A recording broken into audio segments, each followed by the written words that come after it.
ખેડબ્રહ્માના શ્યામનગર ખાતે 11 માસનું બાળક વેચનાર ખરીદનાર તથા દલાલ પકડાયા।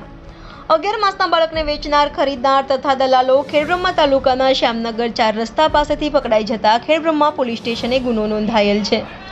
ખેડબ્રહ્મા પોલીસ સ્ટેશનથી મળતી માહિતી પ્રમાણે તારીખ 26/7/2024ના રોજ સાંજે 4:15 કલાકે ખેડબ્રહ્માના શ્યામનગર 4 રસ્તા પાસે કાશ્મીર વઘાભાઈ ગમાર રહે ખેડવા ડેગર ફરીવાળાએ તેને પોતાનો દીકરો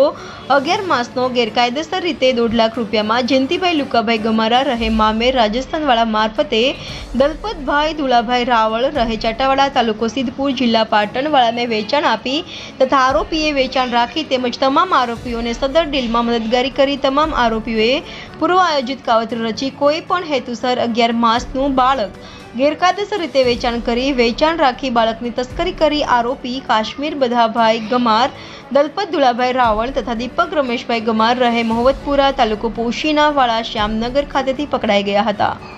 જ્યારે આ ડીલમાં મદદગારી કરનારા જયંતિભાઈ લુક્કાભાઈ ગમાર રહે મામેર રાજસ્થાનવાળા ભીખાભાઈ ઉર્ફે વિક્રમ આદિવાસી રહે જાડી સિંબલ તાલુકો ખેડબ્રહ્મા તથા મનોજભાઈ ગમાર રહે બોડિયાના તળાવ તાલુકો ખેડબ્રહ્મા સ્થળ પરથી નાસી જઈ ગુનો કરતા ખેડબ્રહ્મા પોલીસ સ્ટેશનના assistant head constable Jaydeep Kumar જીતાભાઈએ ખેડબ્રહ્મા પોલીસ સ્ટેશને ફરિયાદ આપી હતી, જેની તપાસ હ્યુમન ટ્રાફિક યુનિટ હિંમતનગરના પોલીસ ઇન્સ્પેક્ટર કરી રહ્યા છે।